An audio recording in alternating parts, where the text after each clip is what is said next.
नमस्कार, स्वागत है आपका जी बिजनेस में। मैं हूं दीपक डोभाल और आप देख रहे हैं आपकी खबर आपका फायदा। पिछले 10 साल में क्रेडिट कार्ड धारकों की संख्या में 4 गुना बढ़ोतरी हुई है, लेकिन अब इसके डिफॉल्ट बैंकों के लिए चिंता का कारण भी बन रहे हैं। मार्च 2022 तक क्रेडिट कार्ड डिफॉल्ट की रकम 3,000 करोड़ रुपए के आसपास थी, जो मार्च 2023 तक बढ़कर 4,000 करोड़ के पार चली गई है। आज हम इसी पर चर्चा करेंगे। क्रेडिट कार्ड के बढ़ते आउटस्टैंडिंग की वजहों को समझने की कोशिश करेंगे, जानेंगे कि क्रेडिट कार्ड डिफॉल्ट कैसे सिबिल स्कोर खराब करता है और इससे भविष्य में क्या-क्या दिक्कतें हो सकती हैं। क्रेडिट कार्ड का बिल मैनेज करने में और कभी-कभी नकदी की दिक्कत हो तो डिफॉल्ट से बचने के तरीकों पर भी बात करेंगे, लेकिन सबसे पहले देख लेते हैं ये रिपोर्ट।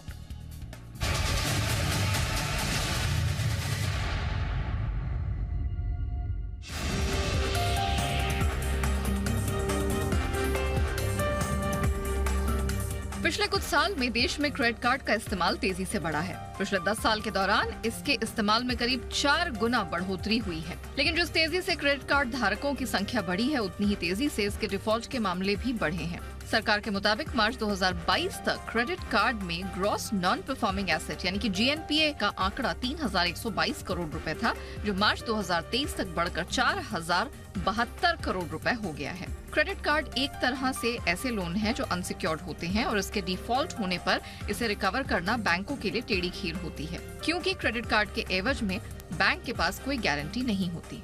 पहले समझते हैं कि क्या होता है क्रेडिट कार्ड डिफॉल्ट। दरअसल अगर किसी ने अपने क्रेडिट कार्ड का पेमेंट 1-2 बार नहीं किया या मिस कर दिया तो इसका मतलब ये नहीं है कि कोई डिफॉल्टर है।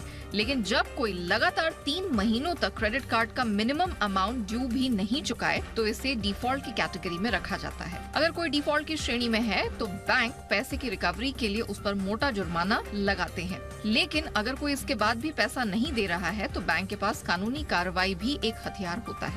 बैंक डिफॉल्टर के खिलाफ केस कर सकती है। आंकड़ों के मुताबिक इस साल जनवरी में देश में करीब 8.25 करोड़ एक्टिव क्रेडिट कार्ड धारक थे, जो इस साल अप्रैल तक बढ़कर 8 करोड़ 65 लाख हो गए हैं। क्रेडिट कार्ड धारकों की बढ़ती तादाद के साथ साथ इसका औसत खर्च भी बढ़कर 16,000 के आंकड़े को पार कर चुका है। क्रेडिट कार्ड के बढ़ते चलन का ही नतीजा है कि लेन देन में UPI के बाद यह पेमेंट का दूसरा सबसे ज्यादा इस्तेमाल होने वाला साधन बन चुका है। अभी क्रेडिट कार्ड जारी करने के मामले में पहले नंबर पर प्राइवेट सेक्टर का HDFC बैंक है। मई तक HDFC बैंक के 1 करोड़ 81 लाख क्रेडिट कार्ड इस्तेमाल हो रहे थे। क्रेडिट कार्ड के कुल बकाये में भी 28.5% की हिस्सेदारी के साथ HDFC बैंक पहले नंबर पर है। मई तक के आंकड़ों के मुताबिक 1 crore 71 lakh active credit card के साथ SBI कार्ड दूसरे नंबर पर है। इसके बाद ICICI बैंक के भी क्रेडिट कार्ड धारकों की संख्या 1 करोड़ 46 लाख के करीब है। वहीं एक्सिस बैंक का क्रेडिट कार्ड इस्तेमाल करने वालों की संख्या 1.25 करोड़ के करीब है। फिलहाल तो क्रेडिट कार्ड मुश्किल घड़ी में लेन देन का एक बड़ा जरिया है। इसका इस्तेमाल और इसका पेमेंट सही समय पर करके इसके फायदे उठाए जा सकते हैं। अगर सोच समझकर इसका इस्तेमाल हो तो डिफॉल्ट की नौबत ही नहीं आएगी। ये बात हर एक क्रेडिट कार्ड धारक को समझनी होगी, वरना कब कोई इसके मकड़ जाल में फंस जाए पता ही नहीं चलेगा। ब्यूरो रिपोर्ट, जी मीडिया। बहुत ही खास मेहमान आज की चर्चा में हमारे साथ जुड़ रहे हैं पंकज मठपाल जी, जो कि MD हैं ऑप्टिमा मनी के। पंकज जी, बहुत बहुत स्वागत है। और हमारे साथ है मुकेश गुप्ता साहब, सर्टिफाइड फाइनेंशियल प्लानर भी हैं। बहुत बहुत स्वागत है गुप्ता सर आपका भी हमारे शो पर। मठपाल जी, चर्चा की शुरुआत आपसे ही। भारत जैसे देश में मेरा तो ये मानना है पंकज जी कि क्रेडिट कार्ड आपकी फर्स्ट चॉइस हो ही नहीं सकती। मैं मिडिल क्लास की बात कर रहा हूं। ये क्रेडिट कार्ड जो है ना, किसी न किसी रूप में आप तक पहुंचाया जाता है, ऐसा माहौल बना दिया जाता है। फोन कर करके स्टेशन पे चले जाइए तो वहां पर घेर लेंगे, ऑफिस आ जाइए तो वहां घेर लेंगे, फोन से घेर लेंगे। मतलब क्रेडिट कार्ड तो ऐसा है ही नहीं कि आपकी फर्स्ट चॉइस है। लेकिन जब ये आपके हाथ में आता है, असली कहानी तब शुरू होती है। और ये कहानी का रिफ्लेक्शन हमको दिख रहा है बढ़ते डिफॉल्ट से। ये कैसे बचे सर? कितना जरूरी है money management of credit card को समझना? दीपक जी नमस्कार। बिल्कुल सही कहा आपने। देखिए, जो आपने लायबिलिटी है वो बैंक के लिए असेट है, तो वो तो चाहेंगे कि मैक्सिमम लोग क्रेडिट कार्ड यूज करें, लोन लें, ताकि उनकी उससे इनकम हो। और जैसा आपने कहा अभी कि क्रेडिट कार्ड लेना नहीं चाहते, उससे ज्यादा बैंक्स आपको देना चाहते हैं। और होता यह है कि जैसे ही आपका सैलरी अकाउंट खुलता है, उसी के साथ आपको क्रेडिट कार्ड दे दिया जाता है। उसके अलावा बहुत सारे को ब्रांडेड कार्ड्स, जहां पर आपको कुछ लालच दिया जाता है कि यदि आप उस को ब्रांडेड कार्ड से शॉपिंग करते हैं, वो ई कॉमर्स के साथ में को ब्रांडेड हो सकता है, वो एयरलाइंस के साथ या इवन आईआरसीटीसी के साथ भी को ब्रांडेड कार्ड्स मिलते हैं। तो जो लोग उस तरह की सर्विस यूज करते हैं, वो रिवार्ड पॉइंट्स के लालच में या फिर डिस्काउंट के लालच में अक्सर क्रेडिट कार्ड का इस्तेमाल करते हैं, क्रेडिट कार्ड अप्लाई करते हैं, लेते हैं और उसका इस्तेमाल भी करते हैं। लेकिन कई बार ये भूल जाते हैं कि पैसा भी पे करना है और अपनी क्षमता से ज्यादा उस पर खर्च कर देते हैं, और फिर जो हम बात कर रहे हैं कि मकर जाल बनता है, ये उसका नतीजा है। बिल्कुल, यही तो है, यही तो समझना है कि इसको कैसे बचना है।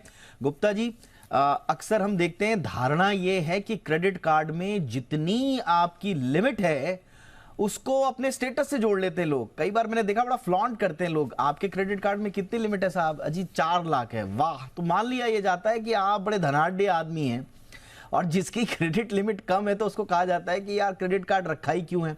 ये हम भूल जाते हैं कि ये लिमिट नहीं है, ये आपकी रईसी की निशानी नहीं है, ये कर्ज है। तो ये साइकोलॉजी ऑफ क्रेडिट कार्ड थोड़ा सा समझाएं सर, और मैनेजमेंट कैसा हो उसमें? नहीं, साइकोलॉजी बेसिकली आजकल स्टेटस सिंबल बन गया। जैसे आपने राइटली कहा कि ना मेरे क्रेडिट कार्ड की लिमिट इतनी है, एक्चुअली इनफैक्ट मैंने जो क्रेडिट कार्ड लिए मैं उनकी लिमिट घटाता हूँ। बल्कि हमने बोला कि हमारे को लिमिट 25,000 से ज्यादा नहीं चाहिए, जो कि हमारा एवरेज एक्सपेंसेस होता है। क्योंकि आपको लिमिट कम करने से एक बेनिफिट है कि अगर कोई फ्रॉड होगा तो उसके लिमिट से ज्यादा नहीं हो सकता। बट स्टेटस सिंबल के लिए लोग 2 लाख, 4 लाख, 5 लाख का करते हैं। और दूसरा जो सबसे बड़ा कल्प्रिट है, जो है रिवॉल्विंग क्रेडिट। लोग क्रेडिट कार्ड लेते हैं, लेकिन हमारे देश में फाइनेंशियल लिटरेसी इतनी कम है कि उनको समझ नहीं आता। वो वहां से क्रेडिट कार्ड का आता है कि आपका ड्यू है जी 1,000 रुपए है, आप केवल 5% आउटस्टैंडिंग का पे कर दीजिए।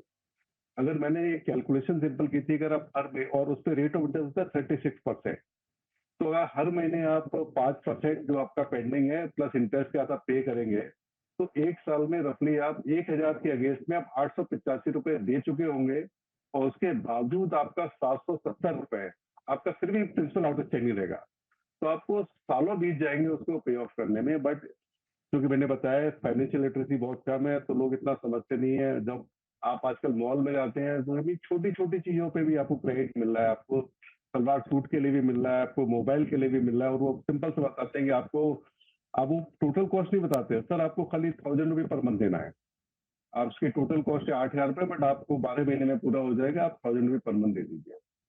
तो बेसिक जो प्रॉब्लम है, एक तो जो पुश करते हैं, कोई एक रेगुलेशन का इशू है, एक फाइनेंशियल लिटरेसी है, फाइनेंशियल लिटरेसी हमारे यहाँ शॉर्ट है, और ये कभी कैलकुलेट नहीं करते कि हम कितना पे कर रहे हैं। वो आप देखिए 36% का रेट ऑफ इंटरेस्ट है। ऐसा कोई बिजनेस नहीं है जिसमें आप इतना रिटर्न जनरेट कर सकते हो।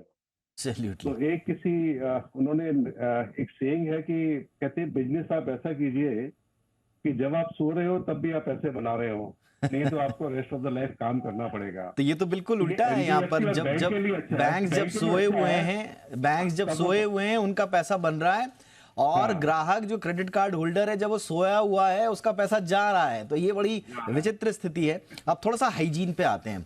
पंकज जी, मैं एक MIT की बड़ी शानदार स्टडी पढ़ रहा था, 2021 में इनकी आई थी, और इन्होंने साइकोलॉजी ऑफ क्रेडिट कार्ड पे बड़ी शानदार बात करी। इन्होंने लिखा कि how credit cards activate the reward centre of your brains and drive spending. ये आघात करते हैं सीधे आपका जो रिवॉर्ड सेंटर ऑफ ब्रेन है, और फिर स्पेंडिंग को ड्राइव करते हैं। आपके ब्रेक्स जो है ना वो खत्म हो जाते हैं। पॉइंट वाइज बेसिक हाइजीन क्या होनी चाहिए एक आम आदमी को, जो दिमाग में रखे जब उसके पास क्रेडिट कार्ड है? पंकज जी। दीपक, देखिए, क्रेडिट कार्ड का होना अच्छी बात है, और उसकी लिमिट बड़ी हो। भले हम अभी बात कर रहे थे कि कम क्रेडिट लिमिट है तो मतलब वो छोटी पार्टी है, ऐसे कह के बात कही जाती है, लेकिन हकीकत यह है अगर आपकी क्रेडिट लिमिट अच्छी है और आप यूज कम कर रहे हैं तो आपका स्कोर बढ़ेगा। आपका जो क्रेडिट स्कोर है, सिबिल स्कोर है, वो आपका बेहतर होगा।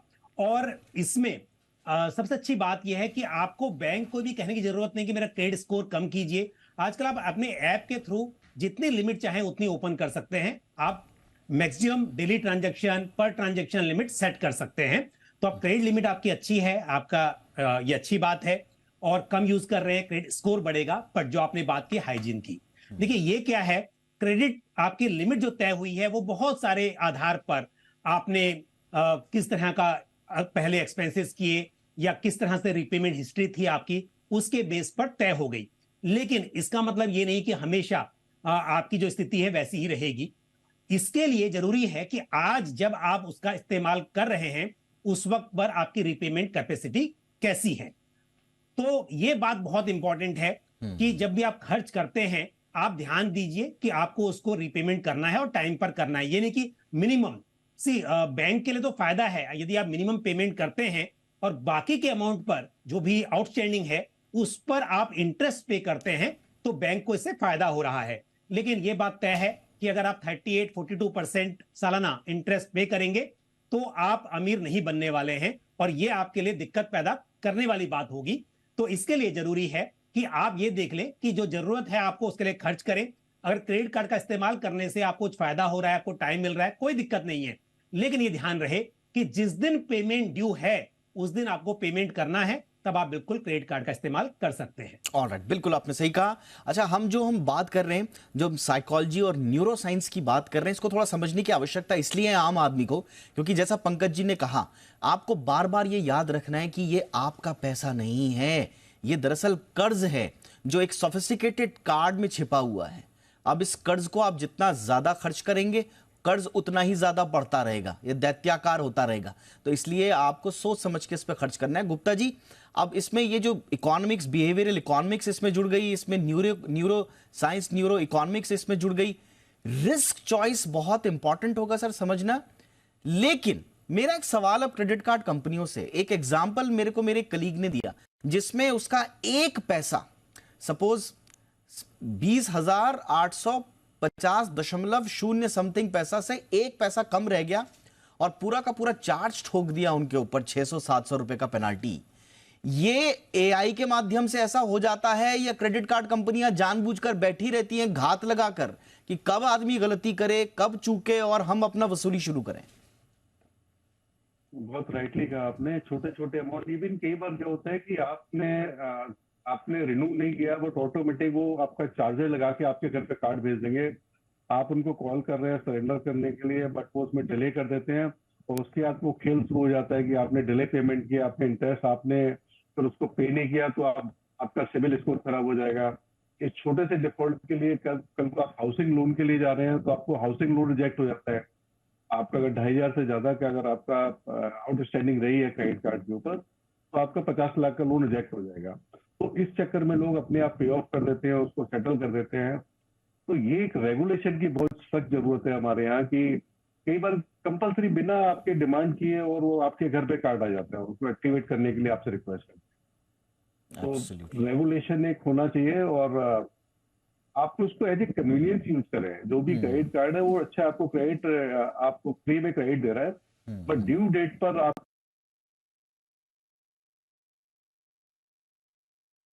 स्ट्रक्चर करें कि आपको कभी मिस ना हो पेमेंट। आप ऑटो पे में भी उसको कर सकते हैं और आप अपनी लिमिट में फिक्स कर सकते हैं। एब्सोल्युटली। और जैसा हम बात कर ही रहे हैं, छोटे से ब्रेक के लिए मैं यहाँ रुक रहा हूँ, जैसा कि हम बात कर ही रहे हैं, जैसे पंकज जी ने भी कहा कि भाई ये बहुत सहूलियत भी है। वाकई में ये बदलता जो फाइनेंशियल रिवॉल्यूशन है हमारे देश की, इनफैक्ट पूरी दुनिया की, उसमें क्रेडिट कार्ड जैसी अवधारणाओं की बड़ी महत्वपूर्ण भूमिका रही है।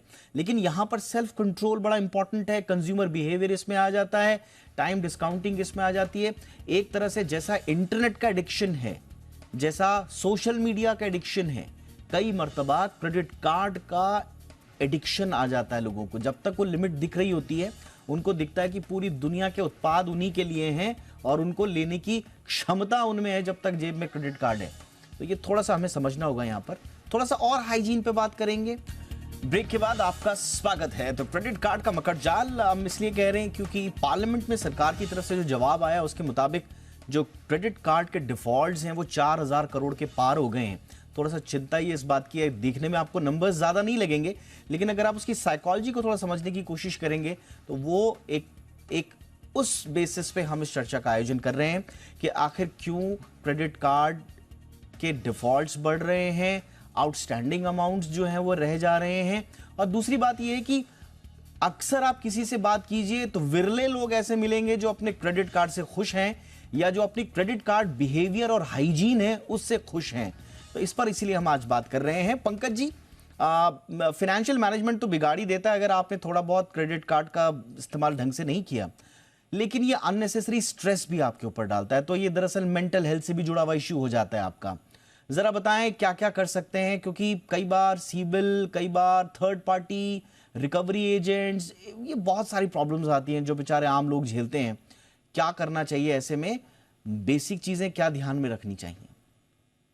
दीपक जी, मैं ये बात बताऊं कि क्या करना चाहिए उससे पहले एक बात की, हम जब बात करते हैं हमेशा हम क्रेडिट कार्ड को यही मान के चलते हैं कि ये खराब चीज है। ऐसा नहीं है। देखो, मैं भी क्रेडिट कार्ड यूज करता हूं, लेकिन कभी मैंने पेमेंट लेट नहीं किया, कभी इंटरेस्ट पे नहीं किया। और मुझे ऐसा लगता है कि क्रेडिट कार्ड आपका एक अच्छा दोस्त हो सकता है। आप कैश कैरी नहीं करते, हालांकि आप तो यूपीआई भी है और बाकी फैसिलिटीज भी हैं, बट स्टिल देखा जाए तो आपके पास एक क्रेडिट लिमिट है। आपके पास जितना पैसा है उससे ज्यादा खर्च करने की आपकी ताकत है। तो क्रेडिट कार्ड का इस्तेमाल अगर सही ढंग से हो तो ये काफी हेल्पफुल भी हो सकता है। और हमने जो बात की थी रिवार्ड पॉइंट्स वगैरह की, उसका भी अगर आप इस्तेमाल करें तो वो भी आपके लिए फायदेमंद होता है। आपको टाइम मिलता है, आप यूज करते हो, 50 डेज में पेमेंट करते हो, तो डेफिनेटली आपका जो पैसा है वो इंटरेस्ट अर्न कर रहा है और यहाँ पर आपको क्रेडिट मिल रहा है। लेकिन ये तभी संभव है जब आप उसका इस्तेमाल ठीक से कर सके, आपको अपने ऊपर कंट्रोल हो, वो बहुत जरूरी है। दूसरी बात यह है कि क्या नहीं करना चाहिए और क्या करना चाहिए। पहली बात, उस व्यक्ति को कार्ड लेना ही नहीं चाहिए जिसका अपने ऊपर कंट्रोल ना हो। अब हम हमेशा बात करते हैं कि इसका अपने खर्चों पर कंट्रोल नहीं है, पैसा होता है तो ये उड़ा देता है। तो ऐसी जब बातें होती हैं, जब पैसा होता है उड़ा देता है, नहीं होगा तो भी उड़ा देंगे। आपके पास ये क्रेडिट लिमिट मिली हुई है और आप उसका भरपूर यूज करेंगे, तो ऐसे लोगों को इससे दूर रहना चाहिए। दूसरी बात यह है, जो लोग भी कार्ड रखते हैं उन्हें हो सके तो क्योंकि आजकल आपके पास में ऑप्शन है कि मिनिमम पेमेंट जो है, ऑटो पेमेंट का ऑप्शन, कि आपके बैंक अकाउंट से उतना अमाउंट तो डेबिट हो ही जाएगा और आप चाहे तो पूरा आउटस्टैंडिंग जो है वो भी आपकी डेबिट हो सकती है। ये इंस्ट्रक्शन आप दे सकते हैं ताकि बाय मिस्टेक भी आपके आउटस्टैंडिंग ना रहे। ड्यू डेट पर आपका जो पेमेंट है वो अकाउंट से ऑटोमेटिकली कट जाए, तो ये गलती नहीं होगी। तीसरी बात ये है कि ऐसे लोग जो ये अफोर्ड नहीं कर सकते कि वो पूरा अमाउंट या फिर मिनिमम अमाउंट जो है उनके अकाउंट से ऑटोमेटिक कटे, तो फिर आप जब भी खर्च करते हैं ये ध्यान रखें कि कैश खर्च करना थोड़ा डिफिकल्ट होता है, क्रेडिट कार्ड के जरिए खर्च करना आसान हो जाता है। आपको उस वक्त ज्यादा एहसास नहीं होता साइकोलॉजिकली। आप यदि खर्च करने गए थे, 2000 रुपए खर्च करने थे, आप शायद 4000 खर्च कर देंगे अगर क्रेडिट कार्ड से खर्च कर रहे हैं। तो ये ध्यान रखिए कि हमेशा अपने आप को कंट्रोल कीजिए कि एक समय पर पेमेंट तो आपको ही करना है। तो क्या वो चीज जो आप खरीद रहे हो जरूरी है या नहीं है, और जितने की खरीद रहे हैं क्या उससे कम वाली में आप काम चला सकते हैं। तो इस बात को भी समझना बहुत जरूरी है। अदरवाइज जैसा आपने कहा, एक बार अगर आउटस्टैंडिंग आपके ऊपर इकट्ठा हो गई तो फिर वो इंटरेस्ट पे इंटरेस्ट जुड़ेगा और फिर तो आप डेफिनेटली साइकोलॉजिकली परेशान हो जाएंगे। ऐसा पूरा मतलब आप मानकर चल सकते हैं। देखिए पंकज जी, बहुत अच्छा किया आपने ये बताया। देखिए, ये शो करने का मकसद भी हम बार बार ये कह देंगे, देखिए ये हम नहीं कह रहे कतई, जैसा पंकज जी ने कहा, बहुत अच्छी बात बोली कि क्रेडिट कार्ड आपका एक बहुत अच्छा दोस्त भी हो सकता है। इनफैक्ट इस देश में आम लोगों की परचेस पावर बढ़ाने में, बहुत फाइनेंशियल इंक्लूजन लाने में क्रेडिट कार्ड का बहुत बड़ा योगदान रहा है और ये आगे भी बढ़ते रहना चाहिए। लेकिन इसमें जो हम कह रहे हैं कि जो कंज्यूमर का मोमेंट ऑफ परचेज होता है, उसमें जो बाय डिसीजन होता है, उसकी जो पावर को जो कई गुना बढ़ा देता है क्रेडिट कार्ड। क्योंकि आपके पास एक प्लेजर आप कहिए, रिवॉर्ड कहिए या एंटिसिपेशन ऑफ प्लेजर कहिए, वो उसका जो क्राइसिस है वो खत्म हो जाता है और आप बोलते हैं कि आप मेरे पास पैसा है। लेकिन हाँ, हाइजीन का ध्यान रखना बड़ा जरूरी है। गुप्ता जी, एक आम आदमी जो मेंटल स्ट्रेस में फंसा हुआ है वो तो ठीक है, लेकिन सीबिल स्कोर पर आगे जाकर कई तरह के प्रॉब्लम्स आ जाती हैं और फिर आगे का पूरा डेट, पूरा पैसे की आवाजाही रुक जाती है। एक आम आदमी के लिए बड़ा इंपॉर्टेंट हो जाता है। ऐसे में वो कभी उसका सीबिल स्कोर खराब ना हो, वो इस तरह के फाइनेंशियल ट्रैप में ना फंसे, उसके लिए आप क्या सलाह देंगे सर? देखिए, सबसे पहले क्रेडिट कार्ड की जरूरत क्यों पड़ती है? अगर आपके छोटे एक्सपेंस है, एक इमरजेंसी फंड रखिए। इमरजेंसी फंड बहुत जरूरी है। हमारे कई बार हमें इमरजेंसी फंड नहीं है, तभी हम क्रेडिट कार्ड जरूरत कर रहे हैं। उसको स्मार्टली यूज कीजिए, उसका जो क्रेडिट टाइम है उसमें आप with in that paid up कर दीजिए। और कई बार लोगों को स्टॉक हो गया, आजकल मैं कुछ लोगों से मिलता हूँ कि मेरे पास 12 कार्ड है, मेरे पास 15 कार्ड है, मैं एक कार्ड को दूसरे से रोल ओवर कर देता हूँ। मतलब ये भी एक स्टेटस बन गया कि मैं इतने सारे का हूँ, मेरे को इतने पॉइंट मिल जाते हैं, मेरे को एयरपोर्ट लाउंज फैसिलिटी मिल जाती है। अगर आप सारा रियलाइज करेंगे तो आप एक्चुअल इतना यूज नहीं करते जितना आप एनुअल फीस में या बाकी चीजों में पे कर रहे हैं।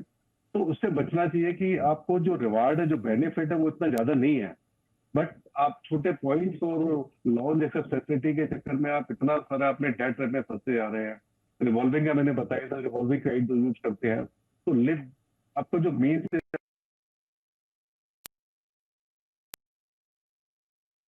लोग कैश एडवांस ले लेते हैं, उसमें कैश एडवांस आपको छोटा अमाउंट है बट वो चार्ज कर रहे हैं 30% का। और अगर आप फंस भी गए हैं कि आप मान लीजिए अपना किसी आपके पेमेंट मिस हो गई है तो आपके पास और भी मीन्स है, 36% टैक्स पे करने की जरूरत नहीं है। अगर आपका कोई इन्वेस्टमेंट है, आप इन्वेस्टमेंट के अगेंस्ट में ओडी लिमिट ले सकते हैं, तो वहां पे आपको जो भी आपका रिटर्न आ रहा है उससे 2%, 3%, 8-10% या 12% के अंदर आप उसको, तो हमेशा सबसे पहले आपका जो हाई कॉस्ट डेट है आप उसको रिटायर कीजिए। एब्सोल्युटली। और सबसे हाई कॉस्ट डेट में क्रेडिट कार्ड आता है, तो 36% वाले से लेके 42% उसको सबसे पहले रिटायर करना है। आपको कहीं ना कहीं से चीपर रेट में आपको फाइनेंसिंग मिल जाएगी। अगर आप मिस कर गए हैं तो आप उसको पहले सबसे पहले उसको रिटायर कीजिए। ये तो आपने बड़ा अच्छा एग्जांपल दिया, और मैंने भी देखा कई लोगों को कि 10-10 क्रेडिट कार्ड लेकर घूम रहे हैं। उनको लगता है, देखिए अगर आपको अपना फाइनेंशियल मैनेजमेंट करना है क्रेडिट कार्ड से या कर्जे से तो आप रॉन्ग साइड में। अगर आप कमाई बढ़ा सकते हैं, अपनी इनकम बढ़ा सकते हैं, सोर्सेस को खोल सकते हैं, उनको अच्छे से मैनेज कर सकते हैं, उससे बढ़िया कुछ नहीं। लेकिन कर्ज लेकर अगर आप दूसरे कर्ज को मैनेज कर रहे हैं तो ये मुझे लगता नहीं कि कोई अच्छी प्रवृत्ति है। बहरहाल मुझे लगता है कि आज की चर्चा से कई चीजें समझ में आई होंगी।